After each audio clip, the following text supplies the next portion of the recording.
அஸ்ஸலாமு அலைக்கும் வரஹ்மத்துல்லாஹி தஆலா வபரகாத்துஹு. மிஃப்தாஹுல் அரபியா கிதாபினுடைய அல் ஜுஸ்உ ஸானி இரண்டாம் பாகம். இந்த இரண்டாம் பாகத்தினுடைய 11ஆம் நாள் பாடத்திலே நாம் அமர்ந்திருக்கிறோம். அல்லாஹ் ரபுல் ஆலமீன் இந்த பாடம் தொடர்ந்து சிறப்பான முறையில் நடைபெறுவதற்கு அல்லாஹ் நமக்கு தௌஃபீக் செய்வானாக. நம்முடைய ஜாமிஆ ரகீப் எஜுகேஷனல் ட்ரஸ்டின் மூலமாக பல்வேறு விதமான தீன் சம்பந்தமான துனியா சம்பந்தமான சேவைகளை நாம் ஆற்றி வருகிறோம். இந்த சேவைகள் எவ்வித தொய்வின்றி சிறப்பான முறையில் தொடர்ந்து நடைபெறுவதற்காக அனைவரும் துஆ செய்யுங்கள், இன்னும் ஆதரவு தாருங்கள். நன்மையில் ஒன்று சேருவோம், முந்திக்கொள்வோம். நாம் ஆற்றுகிற இந்த சேவைக்கு பொருளாதார பங்களிப்பு செலுத்த நாடுபவர்கள் நம்முடைய அக்கௌண்ட் டீட்டெயில்ஸ் இங்கே வழங்கப்பட்டுள்ளது, QR கோடும் இங்கே வழங்கப்பட்டுள்ளது. இதன் மூலம் தங்களுடைய பங்களிப்புகளை செலுத்தலாம். அல்லாஹ் ரபுல் ஆலமீன் நம் அனைவர்களையும் நன்மையான காரியங்களில் ஒன்று சேர்த்தருள் புரிவானாக. ஆமீன் யா ரபுல் ஆலமீன். இன்றைய 11ஆம் நாள் பாடத்திலே நாம் இந்த மிஃப்தாஹுல் அரபியா கிதாபின் இரண்டாம் ஜுஸ்இனுடைய இன்றைய நாள் பாடத்தில் மௌசூப் சிஃபத்தை குறித்து தான் பார்க்க இருக்கிறோம். இதுவரை 6 பாடங்கள் நிறைவு பெற்றுள்ளது இந்த இரண்டாம் பாகத்தில். இன்று அத்தருசு சாபிஉ எனும் ஏழாவது பாடத்தை தான் நாம் பார்க்க இருக்கிறோம். அந்த பாடத்திலும் மௌசூப் சிஃபத்தினுடைய விளக்கங்கள் தான் சொல்லப்படுகிறது. 6வது பாடத்திலும் மௌசூப் சிஃபத்தை சொல்லப்படக்கூடியதுதான்.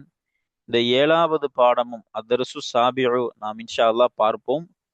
அதிலும் இந்த மௌசூப் சிஃபத்தை தான் பார்க்க இருக்கிறோம். என்ன வித்தியாசம் என்றால், இந்த 7வது பாடம் அத்தருசு சாபிஉ 7வது பாடத்திலே நாம் ஜம்உல் முதக்கரி சாலிமி, ஜம்உ முதக்கர் சாலிமான ஒரு சிஃபத்து வருவதினுடைய முறைகளையும் அதனுடைய சட்டங்களையும் தான் நாம இந்த இன்றைய நாள் பாடத்துல பார்க்க இருக்கிறோம். இன்ஷா அல்லாஹ் அந்த கிதாபினுடைய உதாரணங்களை நாம பார்க்கும் பொழுது நமக்கு இதை குறித்த சட்டங்களும் விளக்கங்களும், ஒரு ஜம்உல் முதக்கரி சாலிம் எப்படி சிஃபத்தாக வரும், அது எதற்கு சிஃபத்தாக வரும் என்பது குறித்த விளக்கங்களை எல்லாம் இன்ஷா அல்லாஹ் நாம் கிதாபினுடைய உதாரணங்களில் பார்ப்போம். அதற்கு முன்பாக ஜம்உல் முதக்கரி சாலிம் என்றால் என்ன என்பதை நாம் அறிய வேண்டும்.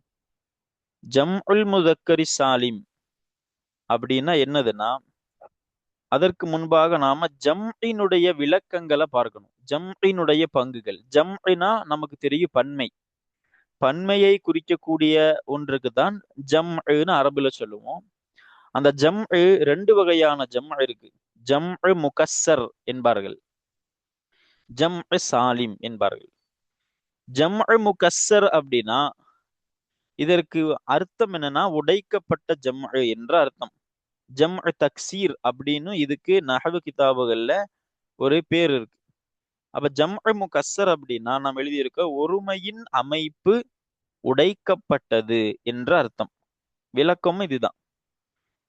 இந்த ஜம்உ எடுக்கப்படும் பொழுது ஒருமையான இஸ்மினுடைய அமைப்பு உடைக்கப்பட்டு பன்மை எடுக்கப்படும். உங்க உதாரணம் போட்டிருக்கேன் பாருங்க, ரிஜால். இந்த ரிஜாலுங்கிறது ஜம்உ தான், ஜம்உ முகஸ்ஸரான ஒரு வார்த்தை. இது எதனுடைய ஜம்உனா ரஜுல். இங்க போட்டிருக்க ஜம்உ ரஜுல். அப்ப ரஜுல் எனும் வார்த்தையுடைய பன்மை தான் ரிஜால். இங்க பாருங்க, ரஜுல்ங்கிற ஒரு ஒருமையான ஒரு இஸ்ம் இருக்குது. இதிலிருந்து இந்த பன்மையாக எடுக்கப்படும் பொழுது அந்த அமைப்பு உடைக்கப்படுது. நடுவுல ஒரு அலிஃபை கொண்டு வந்து அதன் அமைப்பு உடைக்கப்பட்டு பிறகுதான் இது எடுக்கப்படுது. இதற்கு பெயர் தான் ஜம்உ முகஸ்ஸர், உடைக்கப்பட்ட ஜம்உ என்று நஹவியின்கள் பெயர் வைத்திருக்கிறாங்க. இது ஒரு வகையான ஜம்உ. இரண்டாவது ஒரு வகை ஜம்உ உள்ளது. அதற்கு பெயர் தான் ஜம்உ சாலிம், சலாமத்தான ஜம்உ. சலாமத்துனா நமக்கு தெரியும் பாதுகாப்பு, அமைதி என்ற அர்த்தம். அதாவது ஒருமையின் அமைப்பு உடைக்கப்படாதது என்று நாம எழுதியிருக்கிறோம். அப்போ இந்த சாலிமான ஜம்உனா என்னதுன்னா, ஒருமையிலிருந்து பன்மை எடுக்கப்படும் பொழுது அந்த ஒருமையான இஸ்மில் எந்த ஒரு சிதறலும் ஏற்படாமல் சலாமத்தான முறையில் பன்மை எடுக்கப்படும். உதாரணம் பாருங்க, புரியும். முஸ்லிமூன, இதுதான் ஜம்உ சாலிமுக்கு உதாரணம். ஜம் எதனுடைய ஜம் இது ஜம் முஸ்லிம். முஸ்லிம் என்னும் வார்த்தையுடைய பன்மைதான் முஸ்லிமூன. அப்ப இந்த முஸ்லிமுன் என்னும் அந்த ஒருமையிலிருந்து இந்த முஸ்லிமூன என்னும் பன்மை நாம் எடுக்கிறதுக்கு இந்த முஸ்லிம் என்ற வார்த்தையில நம்ம எந்த ஒரு மாற்றத்தையும் ஏற்படுத்தல. முஸ்லிம் முஸ்லிமாக அப்படியே உள்ளது. கடைசியில ஒரு வாவையும் ஒரு நூனையும் சேர்த்தோம், உடனே பன்மை எடுக்கப்பட்டுச்சு. அப்ப இங்க ரஜுல்ங்கிற ஒருமைக்குள்ளால் அலீஃபை கொண்டு வந்து நாம உடைத்து ஜம் எடுத்தோம். எனவே இதுக்கு ஜம் முகஸ்ஸர், உடைக்கப்பட்டதுன்னு பேர்.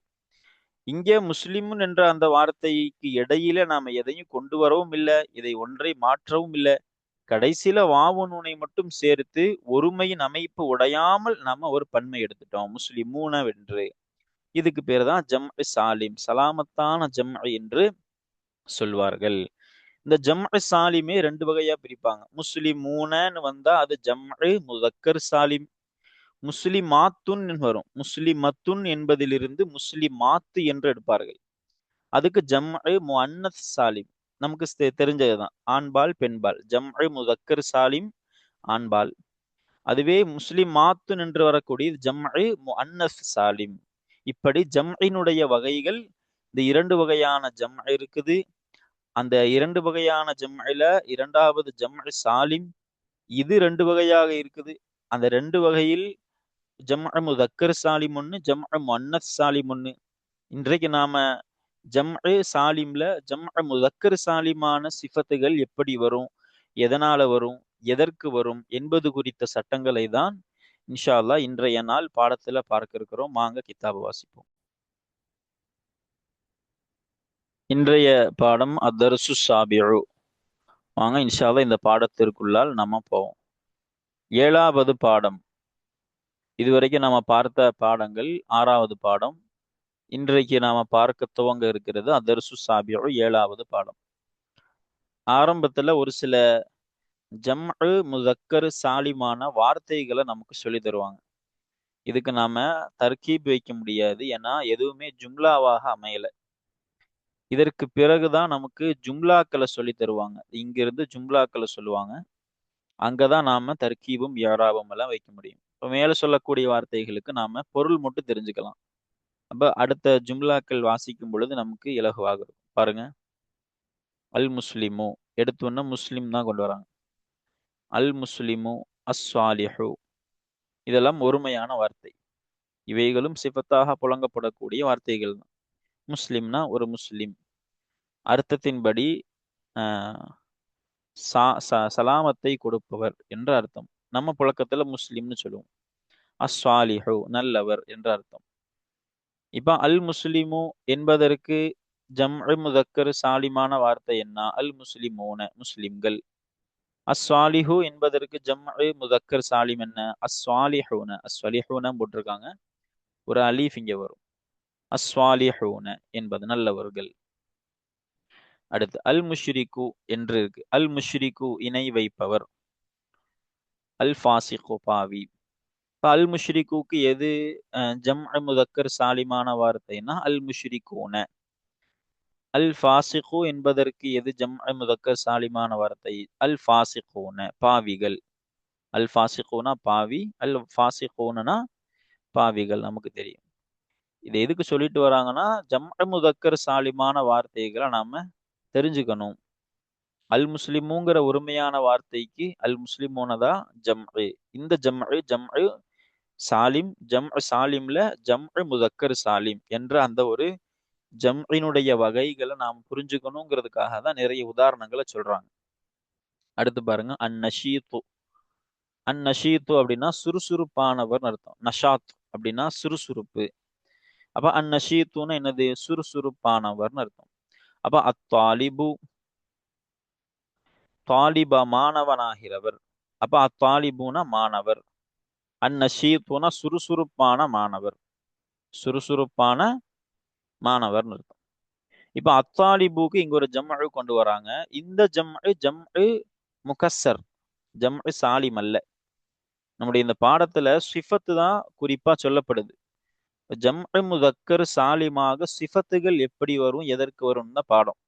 அப்ப இது போன்ற மௌசூஃபுகள் ஜம்அ முகஸ்ஸராகவும் வரலாம் இந்த பாடத்துல.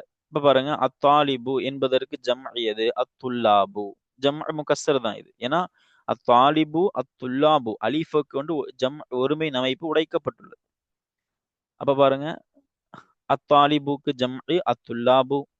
அந்நஷீத்து சுறுசுறுப்பானவர் என்பதற்கு ஜம்இ முதக்கர் சாலிம் என்ன? அந்நஷீத்தூன சுறுசுறுப்பானவர்கள் என்று அர்த்தம். ஜம்இ சாலிமானவைகளை எல்லாத்தையும் பார்த்தால் நமக்கு தெரியும், ஒருமையின் அமைப்பு உடைக்கப்படாமல் வாவனூனை மட்டுமே சேர்த்து அங்க பன்மை எடுக்கப்பட்டிருக்கும்.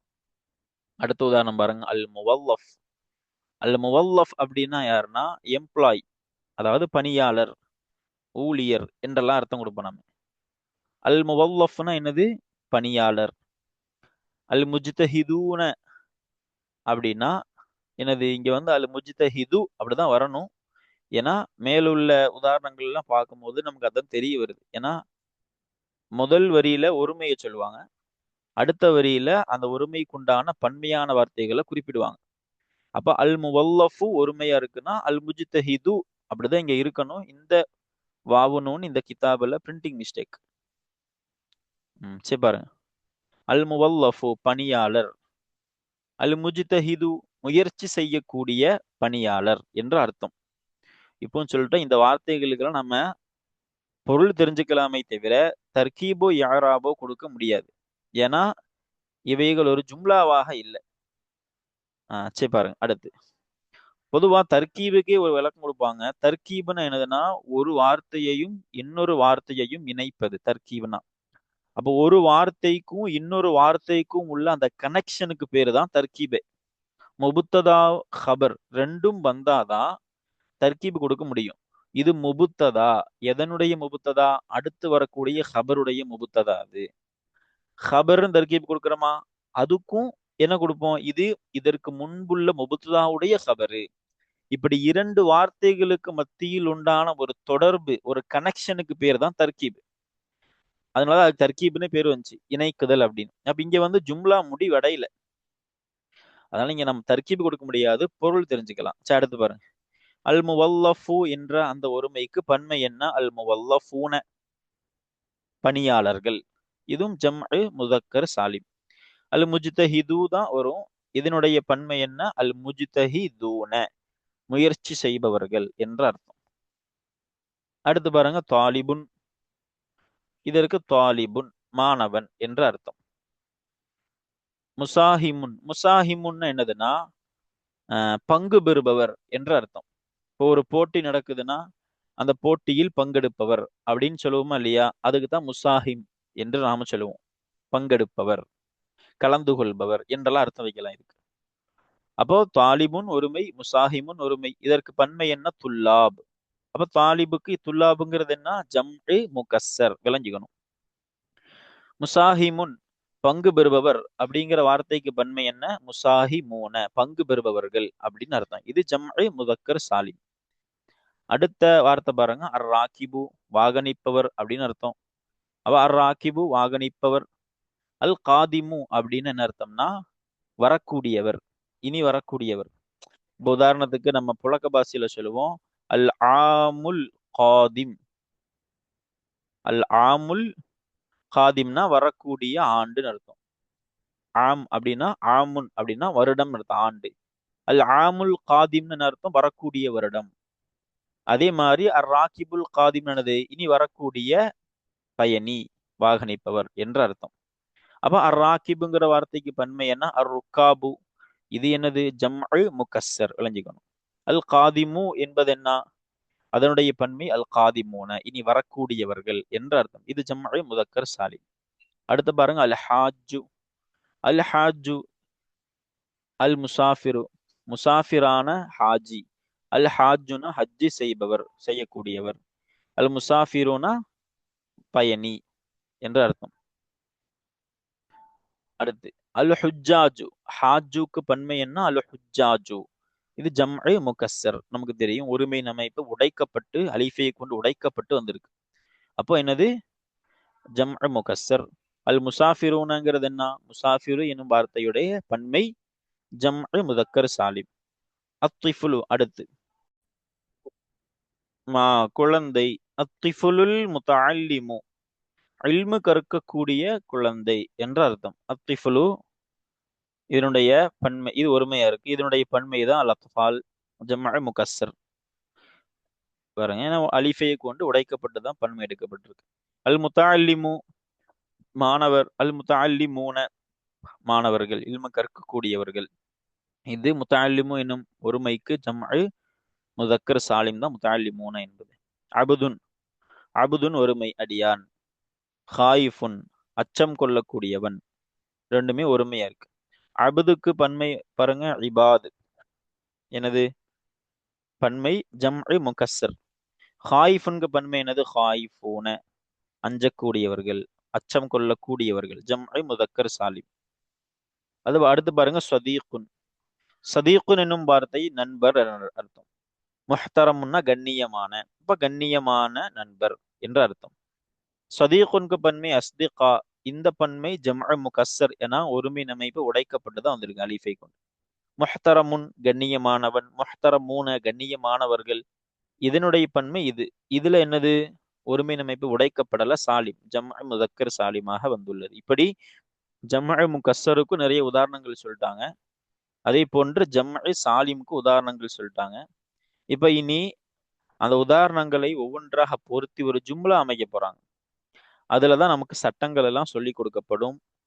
அதுக்கு பிறகுதான் அர்த்தங்கள் வைக்கப்படும். இன்ஷா அல்லாஹ் பாப்பவாங்க. அப்படி அல் முஸ்லிமூன ஸ்வாலிஹூன ஃபில் ஜன்னதி, இதான் முதல் உதாரணம். நல்லோர்களான முஸ்லிம்களாகிறவர்கள் ஃபில் ஜன்னதி சுவர்க்கத்திலே இருக்கிறார்கள். அப்ப அல் முஸ்லிமூன முப்ததா மௌசூஃபு, அஸ்வாலிஹூன என்பதோ சிஃபத்து, ஃபி ஜாரு, அல் ஜன்னதி மஜ்ரூரு. அப்போ இந்த அல் முஸ்லிமூனங்கிற முபுத்ததாவிற்கு என்ன வேணும்? நமக்கு ஹபர் வேணும். அந்த ஹபர் என்ன நம்ம முன்னாடியே படிச்சிருக்கிறோம். இந்த ஃபீ உடைய தஅல்லுக் ஒன்று போக்கப்பட்டிருக்கும். அந்த ஃபீ உடைய போக்கப்பட்ட தஅல்லுக் தான் என்னது? ஹபராக வரும். முஸ்தகிர் இருக்கும், சுவர்க்கத்தில் இருக்கக்கூடியவர்களாக இருக்கிறாங்க. அப்ப இதுதான் தர்கீப். எது? முப்ததா மௌசூஃபு, அஸ்ஸாலிஹூன சிஃபத்து, ஜாரு மஜ்ரூரு, ஃபீ உடைய போக்கப்பட்ட தஅல்லுக் தான் ஹபரு. தர்கீப் முடிஞ்சது. இப்ப யாராப் என்ன பாப்போமாங்க. அல் முஸ்லிமூன முப்ததா மௌசூஃபு, லாஹிரத்தா என்னது? வாவு நூனை கொண்டு மர்ஃபூ என்ற தர்கீப் யாராப் கொடுக்கணும். ஏன்னா நாம முன்னாடியே நம்ம ஒரு இஅராபுனா என்னங்கிற ஒரு விளக்கம் கொடுக்கும் போதே ஒரு உதாரணம் கொடுத்தோம். விளங்குறதுக்காக ரஃப எதை கொண்டெல்லாம் வரும் அப்படின்னு சொல்லும் பொழுது லாஹிரத்தான லம்மை கொண்டு வர்ற மாதிரி வாவு நூனை கொண்டும் வரும் அப்படின்னு ஒரு விளக்கம் கொடுத்திருந்தோம். அந்த உதாரணம் தான் இது. இங்க பாருங்க, முபுத்ததா மௌசூஃபு, வாவு நூனை கொண்டு ரஃப. அஸ்வாலிஹூன என்பது சிஃபத்து, இதுவும் மௌசூஃபை போன்றே வாவு நூனை கொண்டு ரஃப. ஃபீ ஜாரு ஹர்ஃப் எல்லாம் மப்னி. அல் ஜன்னதி மஜ்ரூரு, எதை கொண்டு மஜ்ரூர்? லாஹிரத்தான கஸ்ரத்தை கொண்டு ஜர்ரு. இதுதான் யாராப். அடுத்த உதாரணம் பாருங்க. அல் முஷ்ரிகூனல் ஃபாசிகூன ஃபில் ஜன்னா ஃபின் நாரி. அல் முஷ்ரிகூனல் ஃபாசிகூன பாவியான இணை வைப்பாளர்களாகிறவர்கள் பின்னாரி நரகத்திலே இருக்கின்றார்கள் அப்படின்னு ஒரு உதாரணம். இப்ப பாருங்க, அல் முஷ்ரிகூனல் ஃபாசிகூன, அல் முஷ்ரிகூன முப்ததா மௌசூஃபு, அல் ஃபாசிகூன சிஃபத்து, ஃபீ ஜாரு, அந்நாரி மஜ்ரூரு, ஃபீ உடைய போக்கப்பட்ட தஅல்லுக் தான் ஹபராக அர்த்தம் வைக்கணும், நரகத்தில் இருக்கின்றார்கள் அப்படின்னு. அப்போ இஅராப் பாருங்க, அல் முஷ்ரிகூன முப்ததா மௌசூஃபு வாவு நூனை கொண்டு ரஃப. அல் ஃபாசிகூன எனும் சிஃபத்தோ மௌசூஃபை பின்பற்றக்கூடியதா இருக்கும், அதுவும் வாவு நூனை கொண்டு மர்ஃபூ ரஃப செய்யப்பட்டுள்ளது. ஃபீ ஜாரு ஹர்ஃபெல்லாம் மப்னி, அந்நாரி மஜ்ரூர் லாஹிரத்தான கஸ்ரத்தை கொண்டு ஜர்ரு, ஃபீ உடைய போக்கப்பட்ட தஅல்லுக் தான் ஹபரு. உதாரணங்கள் என்ன சொல்ல வராங்கன்னா, இங்க சிஃபத் என்னவா வந்திருக்குது? ஜம்அ முதக்கர் சாலிமாக வந்திருக்கு. ஜம்அ முதக்கர் சாலிமான ஒரு மௌசூஃபு, அதற்கு சிஃபத் எப்படி வந்திருக்கு? ஜம்அ முதக்கர் சாலிமாக வந்திருக்குது என்பதை நாம கவனிச்சு, இது போன்ற இடங்கள்ல இது போன்ற மௌசூஃப் சிஃபத்தை நாம உண்டாக்கக்கூடிய இன்ஷா இபாரத்து எழுதக்கூடிய திறமை நமக்கு வரணும். அப்படிங்கறதுக்காக தான் இது போன்ற உதாரணங்களை சொல்லி, இப்படிப்பட்ட ஒரு மௌசூஃப் எப்படி ஜம்அ முதக்கர் சாலிமான ஒரு மௌசூஃபுக்கு ஜம்அ முதக்கர் சாலிமான ஒரு சிஃபத்து வந்திருக்கு அப்படின்னு உதாரணம் காட்டுறாங்க. அதே போன்றுதான் இங்கேயும் அடுத்த உதாரணம் பாருங்க, அத்துல்லாபுன் நஷீதூன, சுறுசுறுப்பான மாணவர்களாகிறவர்கள், ஃபாயிசூன, வெற்றியாளர்களாக இருக்கிறார்கள், ஃபில் இம்திஹானி, தேர்வில். இம்திஹான்னா எக்ஸாம், தேர்வு. அப்ப அத்துல்லாபு தர்கீப் பாருங்க, அத்துல்லாபு முபத்ததா மௌசூஃபு, அந்நஷீதூன என்பது என்ன, சிஃபத்து, ஃபாயிசூன என்பது ஹபரு, ஃபீ ஜாரு, அல் இம்திஹானி மஜ்ரூரு, ஃபீவுடைய தாலுக் எது, ஃபாயிசூன. நம்ம முன்னாடியே சொல்லியிருக்கிறோம், 19 ஹர்ஃபுல் ஜர்ருகள் இருக்கு. அவாமில் கிதாபுல நமக்கு சொல்லி தருவாங்க, ஒரு பேசிக் கிதாப் நஹவினுடைய, அதிலேயே சொல்லி தருவாங்க ஹுரூஃபுல் ஜர்ருகள் 19. அந்த 19 ஹுருஃபுல் ஜர்ருகளுக்குமே முத்தஅல்லக் என்ற ஒன்று இருக்கும். அதாவது எதனோடு சம்பந்தமாகும் அந்த எழுத்து அப்படிங்கிற ஒரு தாலுக்கு சொல்லி தருவாங்க. அது ஒண்ணு போக்கப்பட்டிருக்கும், இந்த மேல் 2 உதாரணத்துல நம்ம என்ன பண்ண மாதிரி காட்டின மாதிரி, அல்லது சொல்லப்பட்டு வரும் இந்த உதாரணத்துல வந்த மாதிரி. இங்க வந்து ஃபீவுடைய தாலுக் எங்க, ஃபாயிசூன். அப்ப தர்கீப் சொல்லியாச்சு. இப்போ இஆராப பாருங்க, அத்துல்லாபு முப்ததா மௌசூஃபு லாஹிரத்தான லம்மத்தை கொண்டு ரஃபஅ. நல்ல கவனமாக நம்ம இஆராப் சொல்லணும். இதுவும் முப்ததா மௌசூஃப் தான், வாவு நூனை கொண்டு ரஃபஅ. இதுவும் முப்ததா மௌசூஃப் தான், இதுவும் லாஹிரத்தான லம்மத்தை கொண்டு ரஃபஅ. நல்ல கவனமாக நாம இஆராப் கொடுக்கணும். அந்நஷீதூன சிஃபத்து, இங்க சிஃபத்து என்பது மௌசூஃபை பின்பற்றும், அப்படிதானே? நம்ம அப்படிதான் படிச்சிருக்கிறோம். ஒரு சிஃபத் என்பது மௌசூஃபை இஅராப் விஷயத்துல பின்பற்றும். இங்கேயும் மர்ஃபூஉ, இங்கேயும் மர்ஃபூஉ. இந்த துல்லாப் என்பதும் மர்ஃபூஉ தான், ஏன்னா அது முபத்ததா. அதற்கு சிஃபத்தா வரக்கூடிய நஷீதூன என்பதும் மர்ஃபூஉ தான், துல்லாபை பின்பற்றக்கூடியதுங்கிறதுனால அதுக்கு ரஃபஅனா இதற்கும் ரஃபஅ தான். ஆனால் எதை கொண்டு ரஃபஅ அப்படிங்கிறது தான் கேள்வி. இங்கதான் இஅராபினுடைய ஒரு பிரயோஜனத்தை நாம பார்க்க முடியும். இதுவும் மர்ஃபூஉ, துல்லாப் என்பதும், அந்நஷீதூனவும் மர்ஃபூஉ. ஆனால் இது வேற ஒன்றை கொண்டு மர்ஃபூஉ, இது ஒன்றை கொண்டு மர்ஃபூஉ. இது லாஹிரத்தான லம்மத்தை கொண்டு மர்ஃபூஉ, இது அப்படி அல்ல, வாவு நூனை கொண்டு மர்ஃபூஉ என்பதை நாம கவனமாக விளங்கணும். இங்கதான் இஅராபினுடைய ஒரு பிரயோஜனமும், இஅராபு எந்த அளவிற்கு அவசியங்கிறது நம்மளால விளங்க முடியும். ஃபாயிசூன ஹபர் மர்ஃபூஉ, எதை கொண்டு மர்ஃபூஉ, வாவு நூனை கொண்டு மர்ஃபூஉ. ஃபா ஜாரு, ஃபீ ஜாரு, அப்போ ஹர்ஃப் எல்லாம் மப்னி. அல் இம்திஹானி மஜ்ரூர், எதை கொண்டு மஜ்ரூர், லாஹிரத்தான கஸ்ரத்தை கொண்டு மஜ்ரூர். அடுத்த உதாரணம் பாருங்க, ஃபீ மதுரசத்தினா முதர்ரிசூன அதூஃபூன என்ற ஒரு உதாரணம். ஃபீ மதுரசத்தினா, நம்முடைய மதரசாவிலே இருக்கின்றார்கள், முதர்ரிசூன அதூஃபூன. அதூஃபூன அப்படின்னா, முதர்ரிசூன நமக்கு தெரியும் ஆசிரியர்கள், அதூஃபூனா என்னது, இரக்க குணம் உள்ள அர்த்தம். அத்துஃபு அப்படின்னு சொன்னா என்னது, இரக்கம் அப்படின்னு அர்த்தம் வைப்பாங்க. அதூஃபூன, அப்ப அதூஃபுன் என்னும் ஒரு வார்த்தை இருக்கும். இதுக்கு முஃப்ரத் எப்படி இருக்கும், அதூஃபுன் இருக்கும். அதனுடைய பன்மை தான் ஜம்அ முதக்கர் சாலிம் தான் அதூஃபூன. அப்ப நம்முடைய மதரசாவிலே இருக்கின்றார்கள் முதர்ரிசூன அதூஃபூன, இரக்க குணமுள்ள ஆசிரியர்களாகிறவர்கள் நம்முடைய மதரசாவிலே இருக்கின்றார்கள். இதான் அர்த்தம். இப்ப தர்கீப் பாருங்க, ஃபீ ஜாரு, மதரசத்தி மஜ்ரூரு, முலாஃபு, நா முலாஃப் இலைஹி. தர்கீப் நல்ல கவனமாக நம்ம வைக்கணும். மதரசத்தி மஜ்ரூர் முலாஃபு, நா முலாஃப் இலைஹி. நம்ம முன்னாடியே நம்ம சொன்ன சட்டங்கள் நினைவுபடுத்தணும். ஒரு முலாஃபும் எப்படி வராது, தனித்த தர்கீபோடு வராது. அங்கே என்னது, முலாஃபு மஜ்ரூர், நா முலாஃப் இலைஹி. அப்ப நம்முடைய மதரசாவிலே இருக்கின்றார்கள் யாரு, முதர்ரிசூன அதூஃபூன, இரக்க குணமுள்ள ஆசிரியர்களாகிறவர்கள். அப்ப முதர்ரிசூன என்பதுதான் எனது முபத்ததா மௌசூஃபு, அதூஃபூன என்பது சிஃபத்து. முதர்ரிசூனவை நாம முபத்ததா முஅக்கர்னு சொல்லுவோம். அதற்குண்டான காரணத்தை இப்பவே நம்ம சேர்த்து சொல்லுவோம் பாருங்க. முதர்ரிசூன முபத்ததா முஅக்கர் மௌசூஃபு, அதூஃபூன சிஃபத்து. அப்ப முபத்ததா வந்திருக்கு, ஹபர் எங்க, இந்த ஃபீவுடைய போக்கப்பட்ட தாலுக்கு தான் ஹபரு அப்படின்னு மட்டும் சொல்லாம ஹபர் முகத்தம் அப்படின்னு நாம சொல்லி பழகணும். அப்பதான் நமக்கு விளங்கும். இங்க வந்து ஹபர் முந்தி வந்திருக்குது, முபத்ததா பிந்தி வந்திருக்கு, நமக்கு விளங்கும் பாருங்க. அப்ப ஃபீவுடைய போக்கப்பட்ட தாலுக்கு தான் ஹபரு, ஏன்னா நம்முடைய மதரசாவிலே இருக்கின்றார்கள், அங்க முடிஞ்சு ஹபர் முடியுது. யாரு, இரக்க குணமுள்ள ஆசிரியர்கள் ஆகிறவர்கள், முபத்ததா இங்க தொடங்குது. அப்ப இப்ப நம்ம தர்கீபு சொல்லிட்டோம். யாராபு பாருங்க, ஃபீ என்பது ஹர்ஃபுல் ஜர் மப்னி, இது சுக்குன் மீது மப்னின்னு சொல்லுவாங்க. ஒவ்வொரு இடங்கள் நம்ம ஒரு மபனின்னா மபனின்னு மட்டும் நம்ம தர்க்கீப் கொடுக்கக்கூடாது, எப்பவுமே யாராப் கொடுக்கக்கூடாது.